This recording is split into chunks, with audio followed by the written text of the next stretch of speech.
नवरात्रीत का करतात कन्यापूजन? कन्यापूजनाचे महत्त्व. नवरात्रीत कन्यापूजन कधी आणि कसे करावे? कन्यापूजनात आवश्यक आहे एक मुलगा. कन्यापूजन साहित्याची संपूर्ण यादी. आज आपण हे सगळं काही बघणार आहोत, तर व्हिडिओ शेवटपर्यंत बघा. नवरात्रीत कन्यापूजनाचे खूप महत्त्व आहे. कुमारिका म्हणजेच साक्षात देवीचे रूप असे म्हणतात.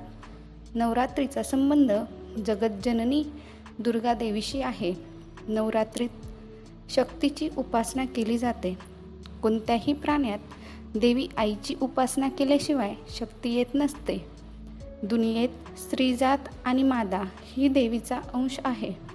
नवरात्रीत 2 ते 10 वर्षांपर्यंत वयाच्या मुलींची पूजा करण्याची परंपरा आहे. या मुलींना साक्षात देवीच्या रूप मानले जाते. नवरात्रीत प्रत्येक दिवस शुभ मानला गेला आहे. तर नवरात्रीत जमेल त्या दिवशी किंवा अष्टमी किंवा नवमीला कन्यापूजन करणे सर्वात श्रेष्ठ ठरते. सर्वात आधी बघू की कोणत्या वयाची कन्या पूजल्याने काय फळ मिळतं ते. कन्यापूजनासाठी 2 ते 10 वर्षांपर्यंत वयाच्या मुलींची पूजा करण्याची परंपरा आहे. 2 वर्षाची कन्या कुमारिका असून हिच्या पूजनाने दारिद्र्य दूर होते. 3 वर्षाची कन्या त्रिमूर्ती असून हिच्या पूजनाने सुख समृद्धी नांदते. 4 वर्षाच्या कल्याणीची पूजा केल्याने घरात कल्याण होतं. रोहिणी रूपाचे 5 वर्षांच्या कन्येला पूजल्याने आजारपणापासून मुक्ती मिळते. 6 वर्षाची कन्या कालिका रूपात असून हिची पूजा केल्याने राजयोग प्राप्ती होते. 7 वर्षाची कन्या चंडिका रूपात असून ऐश्वर्य प्रदान करणारी असते. शांभवी रूपात 8 वर्षाच्या कन्येची पूजा केल्यास विजय प्राप्ती होते. 9 वर्षाची कन्या दुर्गा देवीचा रूप असून शत्रूचा नाश करते.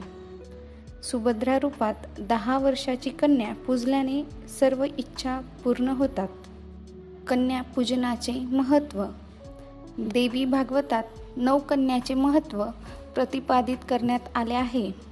2 ते 10 वर्षाच्या मुलींना बोलावून त्यांचे पूजन आणि मानपान केले जाते. यांनाच कुमारिका असे म्हटले जाते. कुमारिका पूजनाने धन, दीर्घायुष्य, बल वृद्धिंगत होते. 9 कन्या कुमारिकांच्या पूजनाने अनेकविध लाभ मिळतात. मात्र 10 वर्षांवरील कुमारिकांचे समावेश कन्यापूजनात करू नये. असे केल्याने आदिशक्तीचे शुभ आशीर्वाद लाभत नाही अशी मान्यता असल्याचे सांगितले जाते. कन्यापूजनात आवश्यक आहे एक मुलगा. नवरात्रीत कन्यापूजनाचे महत्त्व आहे, परंतु केवळ कन्या पूजल्याने पूजा पूर्ण मानली जाणार नाही तोपर्यंत त्यात एक मुलगा सामील नसेल. बटूक म्हणून याची पूजा करावी. प्रत्येक देवीच्या मंदिरात सुरक्षेसाठी महादेवाने आपल्या रूपात भैरव यांना स्थान दिलेले आहे. देवीचे शक्तिपीठ स्थापित करण्यासाठी महादेव स्वतः पृथ्वीवर आले होते. जिथे जिथे सतीचे अंग पडले तिथे शक्तिपीठांची स्थापना झाली. तसेच महादेवाने आपल्या स्वरूपात भैरव यांना प्रत्येक दरबारात तैनात केले. भैरव पूजा केल्याविना देवीची पूजा अपुरी राहते. या कारणामुळेच कन्याभोज आयोजित करताना 9 कुमारिकांसह एक मुंजा मुलगा असणे शुभ मानले गेले आहे. याचा एक अर्थ असा ही लावता येईल की आपण केलेल्या पूजेचे फल सुरक्षित आहे. कन्यापूजन साहित्याची संपूर्ण यादी. पहिलं आहे पाणी. सर्वप्रथम मुलीचे पाय धुवावे. मुलीचे पाय धुण्यासाठी स्वच्छ पाणी ठेवा. तुम्ही गंगाजलाने मुलीचे पायही धुवू शकतात. दुसरं, स्वच्छ कापड. मुलीचे पाय धुतल्यानंतर पाय पुसण्यासाठी स्वच्छ कापड ठेवा. तिसरं आहे रोळी. मुलीच्या कपाळावर तिलक लावण्यासाठी. चौथं आहे तांदूळ म्हणजेच अक्षदा. मुलीच्या कपाळावर अक्षदा लावा. 5वं आहे कलव. मुलींना तिलक लावल्यानंतर त्यांच्या हातात रक्षासूत्र बांधावा. 6वं आहे फुले. मुलींना फुले अर्पण करा. 7वा आहे ओढणी. मुलींना वाढवण्यासाठी ओढणीची गरज असते. 8वा आहे फळे. तुम्ही तुमच्या इच्छेनुसार मुलींना फळे खायला देऊ शकतात. 9 आहे मिठाई. मुलींसाठी ही मिठाई घ्या. 10 खाद्यपदार्थ. हलवा, पुरी, हरभरा इत्यादी मुलींसाठी खाद्यपदार्थ. 11वा आहे मुलींना दक्षिणा द्यायला विसरू नका. कन्यापूजनानंतर मुलींना दक्षिणा देण्याचे विशेष महत्त्व आहे. मुलींना दक्षिणा दिल्याने माता दुर्गेची विशेष कृपा प्राप्त होते. कन्यापूजन कसे करावे? कुमारिका घरी आल्यावर त्यांना देवीच्या रूप मानून त्यांचे मनोभावे स्वागत करावे. पाय धुवून त्यावर कुंकू लावावे. स्वच्छ आसनावर बसवावे.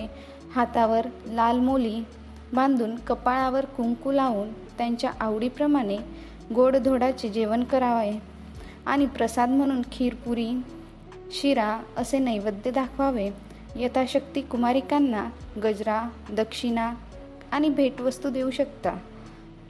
आपल्या इच्छांप्रमाणे किंवा यथाशक्ती कुमारिकांचे पूजन करावे. जमत नसल्यास एका कुमारिकाचे पूजन केले तरीही फळप्राप्ती होते.